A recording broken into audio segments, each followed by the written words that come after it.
All right, for the second writing exercise, what I'm going to ask you to do is to either look out the window or even better, go outside if you can.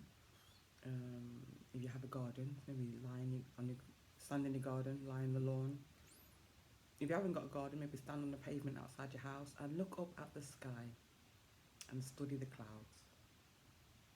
For me, I've always seen the sky as an artist's canvas, and each day we're treated to these beautiful um, pieces of art that change minute by minute. So, yeah, clouds offer lots of inspiration and images. What I want you to do is to look at the clouds and study them for a few minutes. What images can you make out in the clouds? You know, sometimes you look at clouds and they look like animals or the shapes of countries or objects.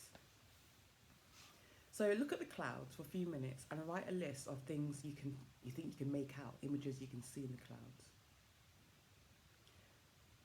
After looking at this list, choose your favourite one, and this is going to be the focus of our next writing exercise.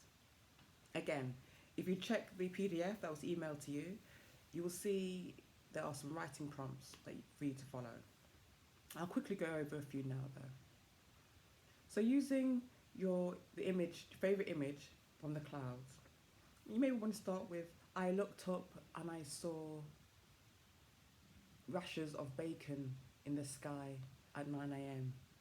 I looked up in the clouds and I saw a huge whale accompanied by tiny fish eating parasites that live on its skin. And then I want you to think about whose perspective you're going to be writing from. Is it your own perspective? Are you going to be writing from a person that lives in a care home? Are you going to be writing from the perspective of a fortune teller maybe? Of a nurse going to work and she looked up and she saw these images in the clouds. What was it?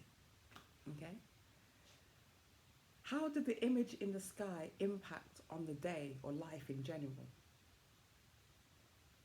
Was it a quick image that appeared and then faded quickly and only a few people saw it? Or was it something that remained there for decades or a long period of time? How did it affect everyday life? What did this image in the sky signify?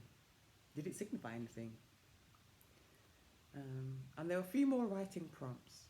So write for, a good amount of time. Maybe you want to assign 10 minutes, 15 minutes, however long you want. And just, let your imagination flow. At first, don't try and restrict yourself to writing a poem or a novel or a story. Just write. Just whatever it comes to your mind, and then afterwards you can shape it to a form that you like, okay? So have fun and enjoy writing and enjoy the sunshine as long as the sunshine lasts, or even enjoy the rain too. I'm sure you can enjoy the rain if it rains. All right, so take care and hopefully we might see you soon. Maybe. Bye.